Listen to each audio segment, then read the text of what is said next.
বাংলা নববর্ষ। আজ বৈশাখের প্রথম দিন।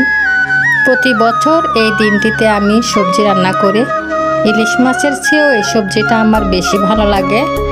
আজকে কাঁঠালের সবজি রান্না করেছি, সাথে আরও 15 রকমের সবজি দিয়েছি, সাথে ডাল দিয়েছি কয়েক রকমের। সবজিটা এত মজা হয়েছে বলে বোঝাতে পারবো না। আজকে কে কে সবজি রান্না করেছ? আমি তো গরম গরম খাচ্ছি। 1 প্লেট সবজি নিয়েছি, আজকে ভাত খাচ্ছি না। অনেক মজা হয়েছে। সবজির ঝোলটা আরও বেশি মজা।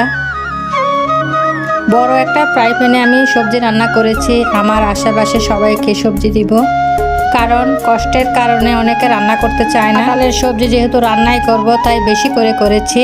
সবাইকে দিয়ে খাবো, এটাই আমার ভালো লাগে। প্রতি বছর আমি এই কাজটা করে থাকি। সবজি না খেলে আমার ভালো লাগে না।